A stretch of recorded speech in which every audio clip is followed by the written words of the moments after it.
Vorterix Rock 102.7 Mar del Plata.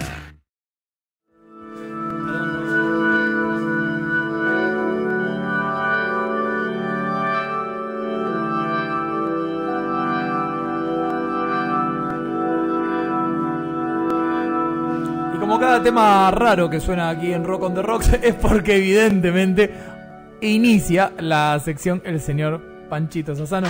Panchito, ¿cómo estás? Matías Leandro Merlo. Muy buenas tardes. ¿Cómo andas, Panchito? Muy bien, por suerte. Nos bajás, nos veríamos ahí. Nos cambias el ritmo, me parece muy bien igual, ¿eh? Un gomerazo para bajar un cambio. Un gomerazo de la música es lo que nos propone Francisco. Me voy a acomodar, mira, le voy a dar la espalda al productor. Ahí está. Para poderme un poquito más mirarte a vos. A la cara. Cara a cara. Estamos escuchando Pink Floyd. Exactamente. A Sandem del disco de Dark Side of the Moon. ¿A qué se debe que hayas traído? No es que vayas a hablar del disco de Pink Floyd, de Dark Side of the Moon, una obra.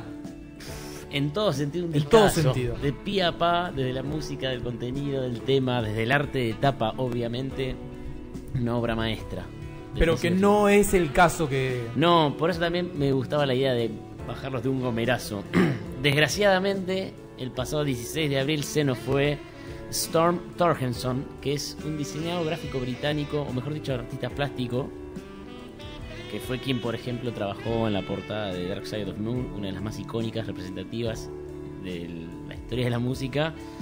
Y se nos fue un grande de los grandes, una persona que dejó un trabajo increíble, que dejó una marca en el diseño gráfico en lo que referente a la música. Fue uno de los que participó en un gran cambio en todo lo que es la comunicación visual de la música. Como varias veces hemos hablado, quizás fuera de la radio, con Mati, de cómo eran las portadas en los 50, Elvis Presley, los Sí, plateros. gente grosa del mundo del rock, que no solamente transgredió con el sonido, sino también con la imagen. Exactamente, y lo que era el arte de portada en aquella época era más referida a un aspecto de marketing y de venta y de dar a conocer al artista. Recuerden que en aquel entonces los medios de comunicación visual no eran tan populares, no eran tan masivos, y lo que necesitaban era dar a conocer la cara del artista, además porque cuando era el show en vivo tenían que vender, entonces buscaban, la gran mayoría de las portadas eran las caripelas de los muchachos. Pero apareció esta gente, y por ejemplo Storm Thorgerson, y generó allá por el principio de los 60 un colectivo creativo, que no es lo mismo que un estudio de diseño, un colectivo creativo donde se reúnen varios artistas y se ayudan entre ellos para conseguir trabajos y generarse trabajos. Este colectivo que estaba... Todo esto en Londres. Sí, de Inglaterra. Aubrey Powell y Peter Christopherson, los líderes de este colectivo llamado Hipnosis, Sí. lo que hicieron fue involucrarse como diseñadores gráficos dentro del mundo de la música y reestructurarlo, redireccionarlo y empezar a dar a la portada de los discos un enfoque mucho más artístico, mucho más conceptual, con trabajos mucho más elaborados y pensados en cuanto a qué se quería comunicar y para qué. De estos discos que está hablando Panchito o Panco, los pueden ver a través de www.facebook.com/Rock on the Rock Vorterix. Aquí nuestro productor está subiendo las tapas de los discos que está mencionando Pancho. Igual, creo que el de Pink Floyd, si no lo conocés, macho, vamos. Pero bueno, lo importante de este grupo y colectivo creativo no es solamente el trabajo, la calidad del trabajo, sino que también, y no creo que haya sido casualidad, trabajó con bandas Black Sabbath, Pink Floyd, AC/DC, se me escapan ahora. Audioslave. Mars Volta. Sí, bueno, después con el correr del tiempo, Storm en el 83 se disolvió el grupo el colectivo creativo, empezó a trabajar en forma independiente y sí, trabajó con Audioslave, AC/DC, Muse, The Cranberries, Scorpions. Aquí estamos viendo algunas de las tapas. Me gustaría que me ayudes a describirlas para quien no tenga una computadora a la mano, que las pueda ver. El lado oscuro de la luna es el de tan conocido prisma que descompone el haz de luz en lo que sería el arcoíris, imagen que sí es el triángulo con una línea blanca y se descompone la luz en los colores del arcoíris. Este disco no venía, no sé si el disco o el CD venía con un LED, ¿no? Rojo o algo de eso. No, te estás confundiendo con el disco Pulse de Pink Floyd allá en el 96, después de sacar Division Bell, tapa que te hizo Storm Thorgerson, Division Bell de dos caras. El disco Pulse de Pink Floyd tiene toda una ilustración bastante interesante con fotomontaje de un ciclo de vida Y en una edición especial Es el que sacaron... tenías dibujado. Lo pinté en la pared de mi pieza. El que pintaste en la pared. Con aerógrafo. Una edición especial de ese disco salía con una pequeña luz intermitente roja que no se apagaba nunca. O sea, dentro de la discoteca casera que uno tenía, todos los discos había uno que... Tuk, tuk. Tuk, tuk, tuk, tuk. Qué gente, acá estamos viendo algunas tapas más. A De ver qué Pink tenemos Floyd, aquí. con Pink Floyd, el grupo... James Addiction también, mira. James Addiction, exactamente, con Straits. Peter Gabriel. Obviamente el listado de etapas con las que trabajó es inmenso. De los que más destacados, como hoy hablaba con Matías, no sabía si llegaba a armarlo como correspondía. La verdad que este personaje merece, y tenemos material para hablar de cosas muy interesantes durante más de 1 hora, 2, sobre trabajos, porque vale la pena incluso detenerse en muchos de ellos. También tenía yo guardado en el más, esto es lo que más me dolió, porque yo lo tenía ya los que me conocen saben que soy gran fanático de Pink Floyd, y lo tenía en la cartera de este hombre voy a hablar, pero me lo reservaba porque decía voy a esperar un poquitito. Lo voy a preparar Se me bien, escapó ¿no? antes y le tengo que hacer el pequeño homenaje post-mortem, porque la verdad que lo que hace es genial. Con Pink Floyd empezó a trabajar a partir del segundo álbum, A Full of Secrets. De ahí en adelante hizo prácticamente todas las tapas hasta la última, que fue Animals, el disco previo antes de The Wall. Anécdotas hay miles, las tapas son creo que una mejor que la otra, y más uno cuando las va viendo, así como está el lado oscuro de la luna. También pasaba recién la de Wish You Were Here, que por ahí ahora uno las pasa de vista. La de Wish You Were Here, para quien no lo tenga en la mente. Sí, lo tiene en la mente, porque incluso Sí. lo ve, no solamente, bueno, son dos personas estrechándose la mano como si fuese una especie de estudio de grabación de Hollywood. Sí, en lo que sean los Hollywood, Y los patios. y una de estas dos personas está prendida a fuego. Lo loco es que hoy en día uno lo mira y lo pasa de largo. Bueno, después hace un juego con el blanco que se está quemando.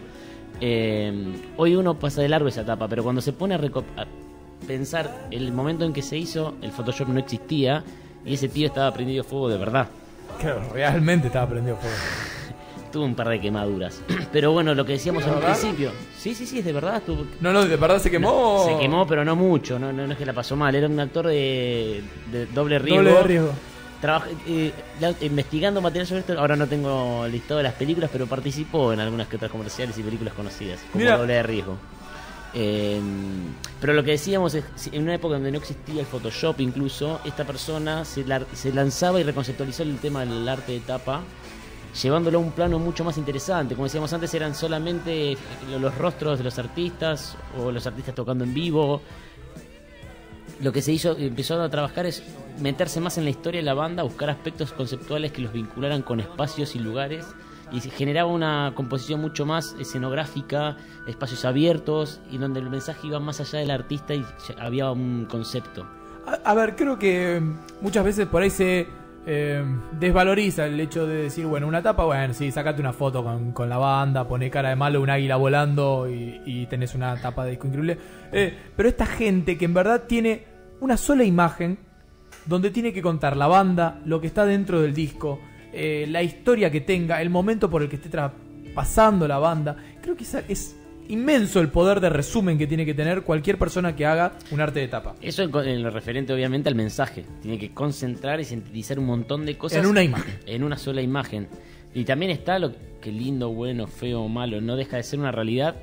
Es que ese disco tiene que venderse y tiene que ese mensaje tiene que cumplir una función básica indispensable, es que se entienda como el arte de tapa de un disco de música, que es arte. Se tiene que ser fácil de ver, reconocer, identificar, que tenga autenticidad, que se parezca a los de la banda en cierta forma, como bien decías vos, pero también que se diferencie, que tenga síntesis del momento histórico en el que se hizo, de manera tal que yo pueda ver una tapa de Led Zeppelin y con facilidad me pueda dar cuenta que es del 70 y del 60, ¿se entiende? Se entiende tal Que cual. hace un anclaje a un momento histórico. Eso le va a dar fuerza, autenticidad y va a ser mucho más valiosa al arte de tapa. Si tienen una computadora a mano, por favor, métanse www.facebook.com/Rock on the Rock Vorterix. Van a encontrar este álbum. Hay un álbum que estamos pasando, que son las fotos. Está La verdad bueno, son todas Anthrax con te una quedas- bola de... que es muy semejante a la de Audioslave. Ex. Porque si vos te fijas, en la de Anthrax hay una bola de objetos. de objetos, como claro, si fuese reciclado de material como si metálicos. todo metal, como si fuese un lugar de recuperación, o sea, como Chatarrería, una chatarrería, pero envuelta, hecho una pelota y una persona, tamaño natural. Esta pelota debe ser, no sé, 10 veces más grande que la persona y está desnuda al lado de toda esta chatarra. La verdad te quedas mirando diciendo... Pero fíjate cómo a través de una imagen empieza a vender una obra de arte paralela a lo que es el disco, además de intentar retomar el concepto del disco. Algo similar pasa con la tapa de Audioslave. De Audioslave te iba a decir exactamente lo mismo. Tiene esta especie de isotipo, logotipo de la llamita tridimensional, lo mismo, con una persona haciendo referencia. Pero es una llama como si fuese de piedra, una llama de piedra, algo, por lo menos la textura que refleja la llama es como si fuese de piedra, y te pone una persona como para que tomes la dimensión de esto. Espacialidades, para darle dimensiones y proporciones. Es una... Estas tapas más contemporáneas son de Storm trabajando en forma individual, sin ningún tipo de estudio que lo acompañe. Y sí, empezamos a detectar que hay ciertos elementos que se repiten sistemáticamente. La tapa de Division Bell, como decía antes, de Pink Floyd, lo mismo, es un campo con dos caras metálicas enfrentadas que se están mirando. Lo que hizo Storm de interesante es que, más allá de lograr el objetivo de crear imágenes alusivas a una banda, un disco, un tema, etcétera, logró meter su impronta y dar una autenticidad y un sello propio. La gran mayoría de las tapas son muy surrealistas. Son muy surrealistas y, como decía antes, en todas vamos a encontrar el mismo denominador común. Retoma muchos aspectos culturales, sociales, de donde la banda proviene y los pone dentro de la tapa. O sea que no solamente nos ilustra el disco, sino también que nos mete un poquito más allá de lo que la banda es. Bueno, hasta aquí las tapas. Muchísimas gracias, Francisco Sassano. Un piacere. Panchito, para todos los que quieran recorrerlas, se meten en nuestro álbum de tapas, que obviamente las trajo aquí el señor Francisco Sassano. Panco Sassano nos pone la tapa con Storm. Y ahí pueden chequear todas las imágenes. Y para despedirnos, uno de los... ¿Con qué nos vamos? Nos vamos con Muse, con uno de los discos que más me tocó. Es el tercer álbum de la banda, que es Absolution. Vamos a escuchar The Time Is Running Out, discazo. Y la arte de tapa, obviamente, de Storm. Son una personita tomando en contrapicada la foto, mirando hacia arriba, y un montón de sombras de personas como si estuviesen flotando. Muy fuerte, muy interesante. Y el temita para recomendado. Panchito Sassano pasando aquí por Rock on the Rocks en poner la tapa. Muchas gracias, Panchito. Un placer.